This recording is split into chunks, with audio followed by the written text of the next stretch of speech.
Baik Ibu-Ibu, kita melanjutkan diskusi kita hari ini. Jadi sebelumnya kita sudah pelajari berkaitan dengan pelayanan terhadap ibu hamil.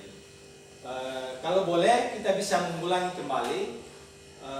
Kira-kira ibu mereka masih ingat tidak? Kapan kita atau ibu hamil melakukan pemeriksaan kesehatan di layanan kesehatan? Kalau boleh tahu, selama kehamilan berapa kali ibu melakukan pemeriksaan? 4 kali. Berapa ibu? 4 kali. 4 kali ya bu ya. Nah, kalau boleh tahu, di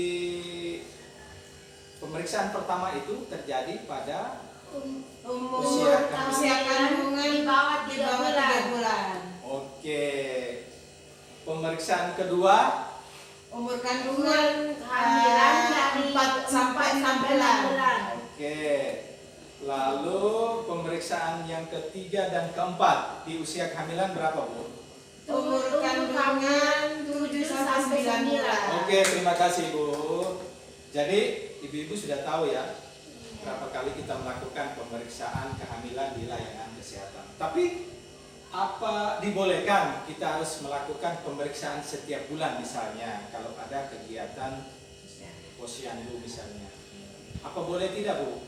Boleh. Boleh ya? Iya. Kita juga dianjurkan untuk setiap bulan melakukan pemeriksaan Iya. di posyandu atau layanan kesehatan. Kita melakukan pemeriksaan setiap bulan itu ada maksudnya, ada tujuannya. Apalagi bagi mereka-mereka yang punya resiko kehamilan. Nah, jadi ada resiko. Itu disebutkan 4 terlalu. Seperti apa namanya? Yang pertama itu terlalu muda. Kalau boleh tahu terlalu muda usia Di bawah 20 tahun. usia di bawah 20 tahun. Lalu kemudian terlalu tua 35 ke atas. 35 tahun ke atas. Lalu kemudian terlalu dekat jarak. Jadi kalau terlalu dekat jarak itu kalau usia kehamilan antara kehamilan kemarin dengan hari ini di bawah 2 tahun. Lalu kemudian terlalu apa ibu? Terlalu banyak anak. Jadi terlalu banyak anak itu juga beresiko. Jadi kalau anak itu sudah jumlahnya sudah 4, berarti itu sudah beresiko untuk kehamilan berikutnya. Jadi itu perlu ibu-ibu ketahui untuk bisa kita memproteksi diri supaya kita bisa menjaga kehamilan supaya tidak beresiko. Baik ibu-ibu, saya minta nanti dari kelompok apa nih? Kelompok tinggi ya.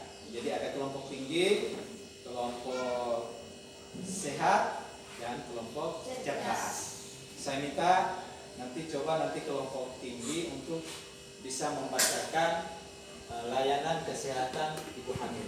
Ini ada 10 layanan pemeriksaan kehamilan. Coba kita minta kelompok tinggi Ibu Yati untuk bisa baca. Ya, terima kasih atas kesempatan. Saya akan membaca 10 layanan pemeriksaan kehamilan. 1. Pengukuran tinggi dan berat badan. Ya. 2. Tekanan darah atau tensi. 3. Lingkar lengan atas. 4. Tinggi rahim. 5. Penentuan letak janin. 6. Imunisasi tetanus toksoid. 7. Pemberian tablet tambahan darah. 8. Tes laboratorium. 9. Penjelasan bidan. 10. Pengobatan bila diperlukan. Iya, terima kasih Ibu Yati yang sudah membacakan 10 layanan pemeriksaan kehamilan. Jadi, ibu-ibu ya, jadi ketika kita pergi ke layanan kesehatan, kita harus memastikan bahwa 10 layanan pemeriksaan kehamilan ini harus kita ikuti. Ya Ibu ya? Iya. Bisa tidak Ibu? Bisa. Oke. Kalau sudah pergi ke layanan kesehatan, berarti Ibu juga harus bisa berkonsultasi dengan petugas kesehatan berkaitan dengan rencana persalinan di fasilitas kesehatan. Jadi ibu bisa berkonsultasi kira-kira di saat mau bersalin misalnya kita harus perginya kemana, ke layanan kesehatan puskesmas atau rumah sakit. Jadi biasanya kalau bagi mereka-mereka yang berisiko yang kita sebutkan 4T itu biasanya dirujuk ke rumah sakit. Nah, mereka-mereka yang berisiko itu dirujuk ke rumah sakit. Tapi kalau kondisi yang normal berarti kita cukup ke puskesmas. Lalu berikut ibu juga harus bertanya pada petugas kesehatan perkiraan persalinan. Itu juga penting. Jadi ibu jangan malu-malu untuk bisa bertanya ke petugas kesehatan. Ibu bidan misalnya, kalau kita di desa ya kita tanya di ibu bidan, atau mungkin tanya di dokter misalnya. Kita harus tanya perkiraan supaya ibu juga harus sudah siap. Jadi harus tanya pada yang ahlinya. Beda dengan kita yang petani misalnya. Di musim penghujan kita tanam jagung misalnya, kita sudah bisa tahu kalau kondisi cuaca normal, maka berapa bulan ke depan kita sudah bisa tahu kita bisa panen misalnya. Itu kalau ditanya ke kita yang petani. Tapi kalau soal perkiraan melahirkan, berarti tempat kita bertanya itu adalah di fasilitas kesehatan, bidan ataupun dokter. Lalu kemudian kita juga harus siapkan donor darah. Jadi ini hanya untuk jaga-jaga ketika melahirkan ada pendarahan dan seterusnya, maka kita juga harus sudah siapkan donor darah. Lalu sebaiknya disarankan ibu-ibu yang hamil itu harus mengikuti kelas ibu hamil, ya toh? Iya. Ada kelas ibu hamil di puskesmas. Jadi nanti di puskesmas kalau ibu-ibu yang hamil misalnya kalau sudah terlibat di dalam kelas ibu hamil di puskesmas, maka di situ ibu bisa berkonsultasi, ibu bisa mendapatkan informasi-informasi berkaitan dengan gizi, berkaitan dengan kondisi kehamilan, atau mungkin ada tanda-tanda tertentu yang tidak biasanya, maka kita harus bertanya kepada petugas kesehatan. Jadi barangkali itu yang perlu kita ketahui supaya kita menghindari resiko.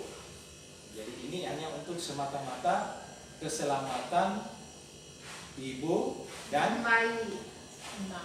Ya, bayi atau anak. Jadi itu yang perlu. Jadi bisa ibu ya. Jadi pastikan bahwa 10 layanan pemeriksaan kehamilan itu ibu-ibu mereka sudah bisa dapatkan ketika berada di fasilitas.